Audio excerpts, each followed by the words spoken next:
নমস্কার, আমি তরুণ ঘোষ। সীমান্তবর্তী এলাকায় এই যে বিপুল একটা জনবিন্যাসের পরিবর্তন হয়েছে, ডেমোগ্রাফি চেঞ্জ যাকে বলে, এই ডেমোগ্রাফি চেঞ্জ দিয়ে বিজেপি দীর্ঘদিন ধরে কথা বলে যাচ্ছিল যে ডেমোগ্রাফি চেঞ্জ হয়ে গেছে, এর জন্যই সিএএ এনআরসি করা দরকার।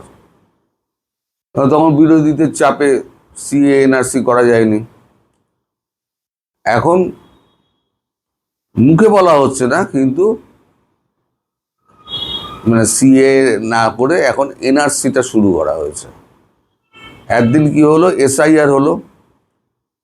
এসআইআর হয়ে কিছু বাদ গেল, সব বাংলাদেশে পাঠানো হচ্ছে।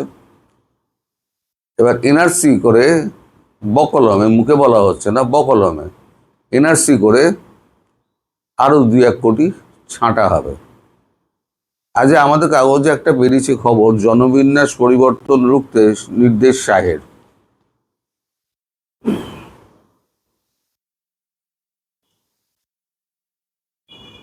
তাই এখান থেকে আমি 2-4 লাইন পড়ছি, বেশি পড়বো না, তারপর পরে আমি বলবো কিভাবে হচ্ছে।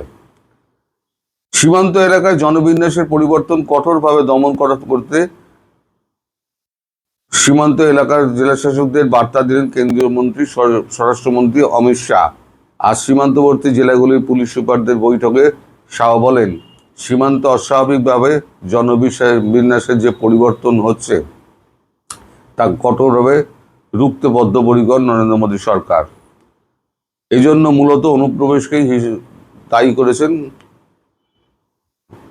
অমিত শাহ। গেরুয়া শিবিরের দাবি, ওই জনবিন্যাস পরিকল্পিতভাবে করা হচ্ছে, এর পেছনে নির্দিষ্ট নকশা রয়েছে, যা দেশের নিরাপত্তার জন্য বড় বিপদ বলে মনে করেন কেন্দ্রীয় স্বরাষ্ট্রমন্ত্রী অমিত শাহ। গত বছর স্বাধীনতা দিবসে লালকেল্লা থেকে জনবিন্যাসের চরিত্র বদল ও তা খতিয়ে দেখতে ডেমোগ্রাফি মিশন, কথাটা মনে রাখবেন, ডেমোগ্রাফি মিশন গঠনের কথা জানিয়েছিলেন মোদী। সম্প্রতি ওই কমিশন গঠন হয়ে গেছে। কমিটির সদস্যরা সম্প্রতি রাজ্যের বিভিন্ন জেলায় সফর শুরু করে দিয়েছেন। এই আবহে দিল্লিতে দেশের স্থল সীমান্তে থাকা 119টি জেলার পুলিশ সুপারদের বৈঠকে ডাকেন অমিত শাহ এবং জেলা শাসকরা সেখানে উপস্থিত ছিলেন।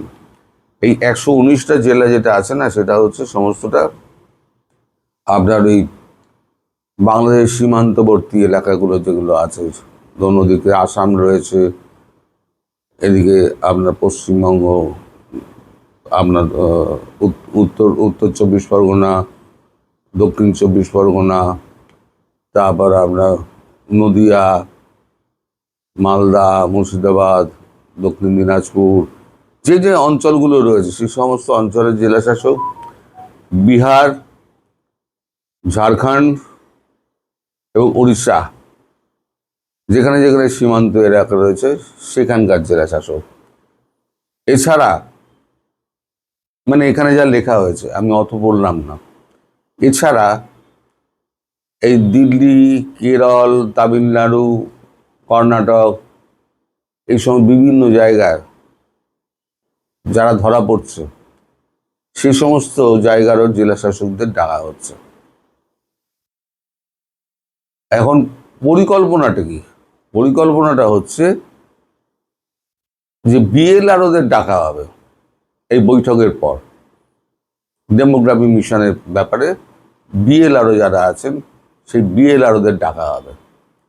তারাই জমিপত্রের হিসেব টিসেব রাখেন।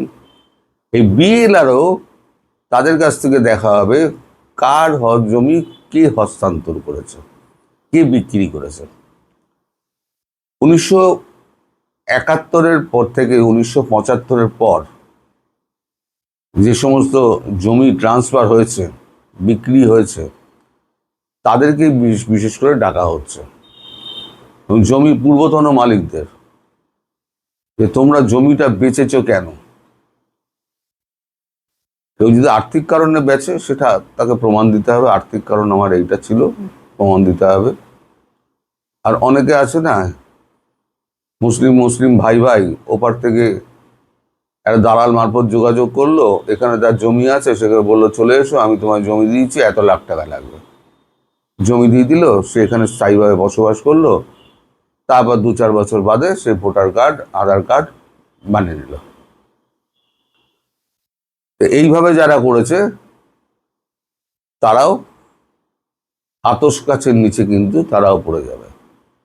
মানে যে জমি বেচেছে সেও নিজেকে যদি পরিষ্কার করে না তার তদন্তে নির্দিষ্ট তুলে ধরতে পারে, নিজে মানে জমি বেচার কারণ সে যদি পরিষ্কার না তুলে ধরতে পারেন, তাহলে তিনিও আন্দার, বাহার কবে হবেন আমি জানি না। আর যারা ধরা পড়বেন তারা তো আবার ওদেশে। ফার্স্ট হলো SIR, সেখানে কিছু গেল, এবার সেকেন্ড হবে ভূমি থেকে উচ্ছেদ। মানে তুমি আমার দেশের নাগরিক নও সেটা প্রমাণ করে দেবো, প্রমাণ করে দিয়ে তোমাকে তোমার দেশে পাঠিয়ে দেবো। এতে কি হবে, আপনার যে ডেমোগ্রাফি যেটা, সেটা আপনার মূল ডেমোগ্রাফিটা চলে আসবে। আর একটা সুবিধে যেটা হয়েছে, এখন তৃণমূলকে ভোট দিয়ে লাভ নেই, কারণ দিদির ওপরে মানে তৃণমূল প্রচণ্ড ক্ষিপ্ত, মুসলিম প্রচণ্ড ক্ষিপ্ত। তারা ভোট দিয়েছে ISF, আসাদুদ্দিন ওয়েসির দল, MIM কে, অল ইন্ডিয়া MIM, তাদেরকে ভোট দিয়েছে। হুমায়ুন কবিরকে ভোট দিয়েছে। এই যে কারা কারা কোথায় কোথায় ভোট দিয়েছে সেগুলো যাচাই বাছাই করা হচ্ছে।